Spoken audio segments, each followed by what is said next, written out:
Hello, and welcome to my talk on building relationships in higher education for my Education 534 class at Grand Canyon University. I would like to give a talk today on several different topics. My first would be the importance of building trusting relationships between an instructor and a student. I think that a teacher should build and foster an environment, a classroom environment, where students feel safe to express themselves um, without saying bad words or getting angry. That takes some classroom management. Not, the student should not be afraid to take risks and be able to engage in the learning. That means that various different backgrounds need to be inclusive in the classroom today. A teacher can do this by being an empathetic listener.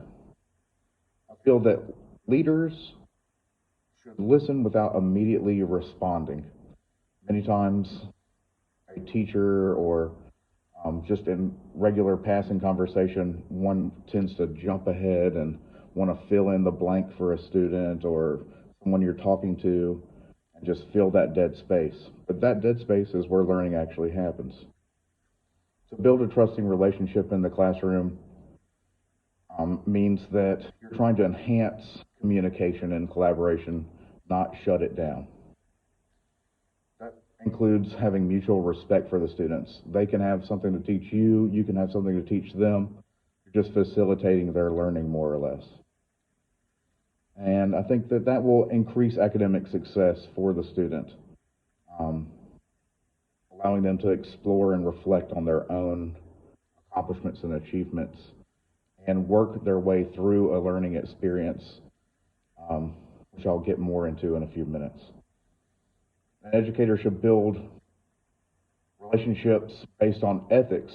That's because that is probably the best practice for building a relationship or a rapport with your student. Ethics can improve education and the teacher's own abilities as well as improve the school environment. You can do this by having a strong grasp of what your state's ethics guidelines are for teaching.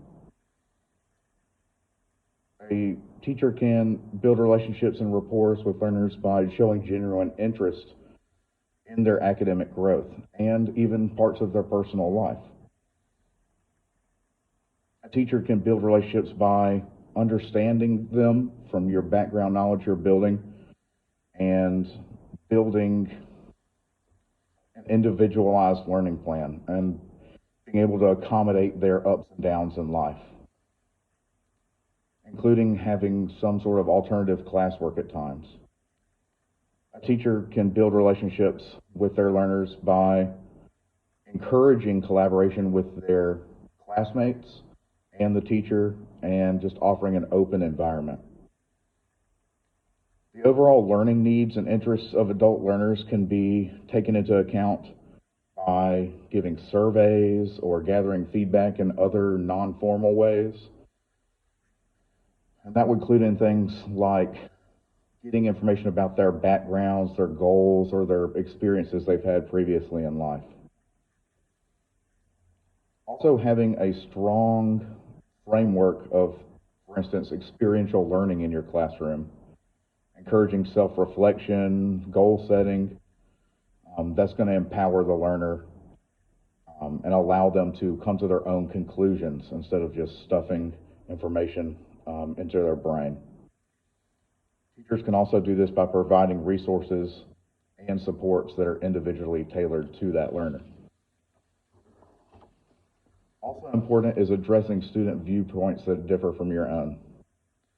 As a teacher, you have to set aside your own personal beliefs in many cases and be able to accept others. Also very important is applying a Christian worldview in your teaching. And that means that as a teacher, you need to be reflecting God's own example through Jesus Christ, promoting love, empathy, and compassion towards others. and just as Christ and Paul did, incorporating diverse perspectives and being all things to all people um, type of situation in the classroom. And through, if you're in public education, you maybe cannot be as vocal about about my faith to the students, but just being a great model and example. That concludes my talk on building relationships in the modern classroom. Thank you.